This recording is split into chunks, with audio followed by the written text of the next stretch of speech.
malusog na pagkain kasama ang pamilyang pato. Kwak-kwak, huray, haep, prutas at gulay, pati tubig, pinipili namin ang tamang paraan. Mula sa liwanag ng umaga hanggang sa paglubog ng araw, halina't lumangoy at tingnan at kung gaano kasaya, kalakas at kaaya-aya ang malusog na pamumuhay. Ang araw sa umaga ay nagniningning, oras na para sa almusal. Makukulay na prutas at kulay ang nagpapalinaw sa buong araw. Sa hardin sa tabi ng lawa, inaani namin ng mga sariwa at malinas. Natututo kung saan nanggagaling ang aming pagkain, berde at malusog mula sa kalikasan.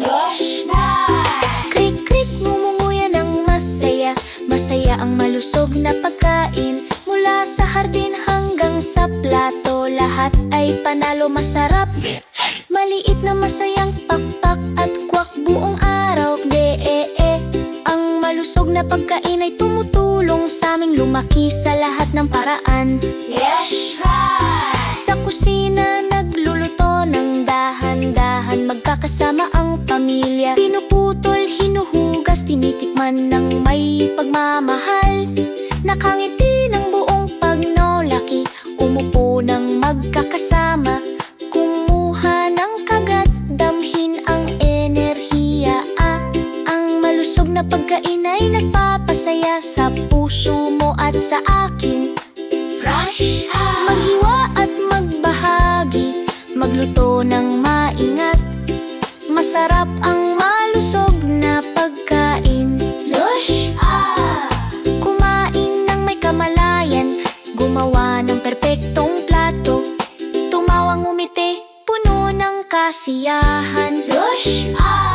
Ang malusog na pagkain ay nagdadala ng ligaya buong taon. Pagkatapos kumain, nauuhaw, ano ang dapat gawin?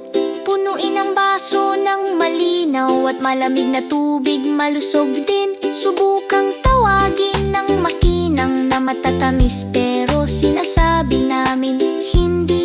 Prutas at tubig ang tumutulong sa amin na lumiwanag at lumaki. Higop, higop, splash! Huray,